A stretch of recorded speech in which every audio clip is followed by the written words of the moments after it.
If you're watching Western media coverage of the Iran and Israel crisis, you might be witnessing a rather upside-down, topsy-turvy, bizarro view of the world, of reality.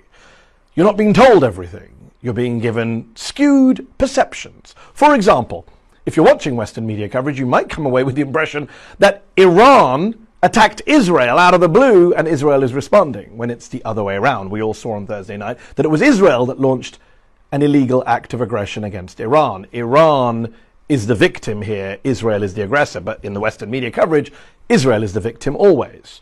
Some other points you may miss while watching Western media coverage: for example, Iran doesn't have nuclear weapons. Israel does. Iran is a signatory to the Nuclear Non-Proliferation Treaty, the NPT. Israel isn't. Iran has allowed IAEA inspectors into its country.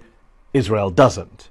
It's a nuclear double standard that I raised with former Israeli Deputy Foreign Minister Danny Ayalon a few years back on my Al Jazeera English show Head to Head, in a clip that's recently gone viral again. How many nuclear weapons does Israel have? Because experts say it's anywhere between 80 and 400. So what? So what? Yeah, so what? Has Israel ever threatened? Do you recognize the hypocrisy of Israel having a secret illicit nuclear weapons program that it won't open up its doors to and won't talk about, and then lecturing everyone else in the region about nuclear weapons? Absolutely not. You know why?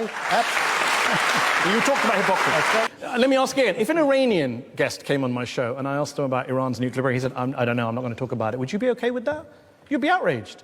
Of course I would. And yet you sit here as a former minister of the Israeli government saying, I don't know, never talked about nukes with anyone. Because there was like 16 United Nations Security Council resolutions against Iran. And there is against Israel. And there is against Israel as well.